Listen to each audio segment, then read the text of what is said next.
And when those kneeling protests started happening in the NFL, the conversations we were having in the locker room were so raw, so real, so eye-opening. It went to places that normally those conversations don't go, because there was a lot of people that were upset with the protests potentially being against military. And then the conversations in the locker room were like, no, this isn't about America. This isn't about the American flag. This isn't about the military. This is about injustice and social injustice and police brutality and things of that nature. And the messaging got off. And I think that is why, because of those conversations and the understanding and the togetherness of the locker room, why so many people were disappointed in what Drew Brees said yesterday. A lot of professional athletes were disappointed because they were like, hey, Drew, you were a part of those conversations with us. You knew why we were doing this.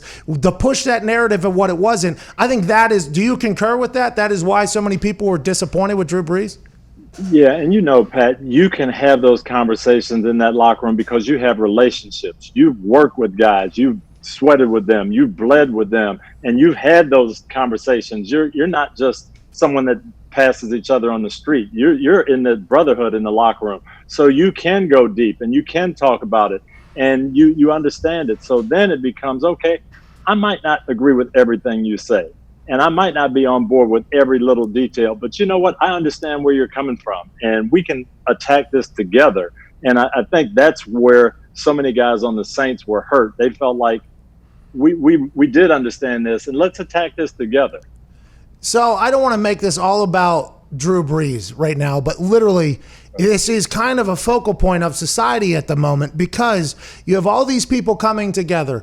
It wasn't just Minneapolis that was upset about George Floyd's murder. It was the entire country came together. Now, granted, the narrative and the messaging, just like the kneeling protests, went a different direction when the looting happened and the rioting happened and the city started to get burned down. The narrative got sent into a different direction as opposed to what it should have been. But now with Drew Brees becoming the face, basically, of that narrative being pushed in a different direction in the past, I think that is why so many people want to talk about it.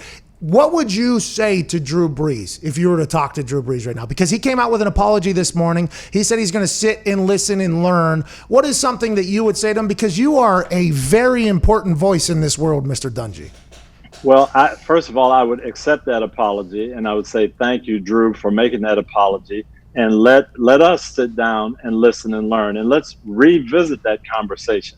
And I would tell Drew that yes, we have to understand that this is not about disrespecting the flag. No one wants to disrespect the flag.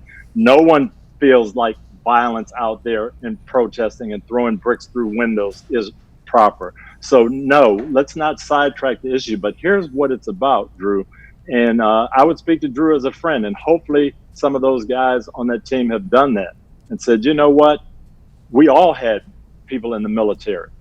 We all had ancestors in the military. My dad went to the military, Drew, in 1944 to enlist in World War II and couldn't fight with the regular Air Force and had to go to the Tuskegee, Alabama and enlist with the Tuskegee Airmen because it was segregated, even though, yes, we were all fighting for the same flag.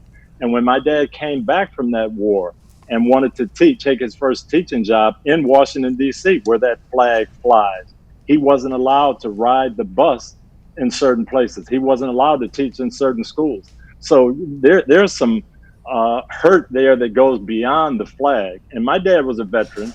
He would not have taken these protests as disrespecting the flag. He would have taken it as people trying to make a change in our great country for the better. So how do we, as a lot of white people are watching currently, okay, a lot of white people are watching this whole world unfold the way it is. A lot of white people are. And I think there's a lot of white people, more so than ever, on the side of social justice. George Floyd's filming of that whole thing, the 8 minutes and 46 seconds, I think it was finally the one that got a lot of people to be like, okay, that can't happen anymore. We can't have that happening anymore, where the cop looked happy to be doing what he was doing. And it was it finally felt like after the quarantine, after being locked down, people all were like, you know what, we're on the same page here. So what are the steps to make this thing right, you think? Because there's obviously some laws that are in effect to target communities. I mean, there's a lot of things that maybe a lot of people don't know or know about. What do you think the next steps are to hopefully bringing this country more together than it's ever been after all of this is currently happening?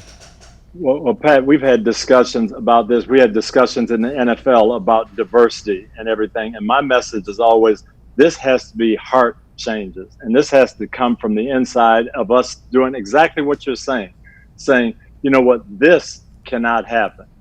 We can disagree on a lot of things, but this can't happen. We've got to change hearts.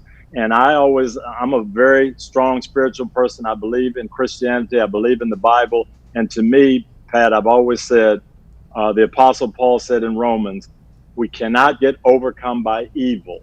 We have to overcome evil with good. And to me, that's how this gets fixed, by saying we're going to do the right thing. We're going to come together and we're going to overcome this wrong by doing the right thing and having good in our hearts.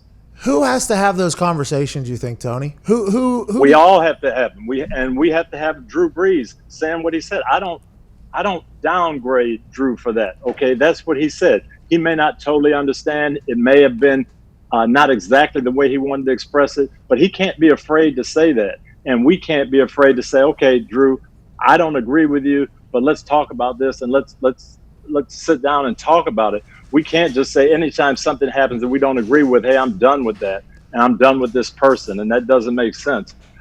We have to be better than that. This battle is not going to be won by demonstrating and throwing bricks through windows. It's not going to be won by the government saying, hey, we're going to bring out these weapons and dominate the streets again. That is not going to fix anything.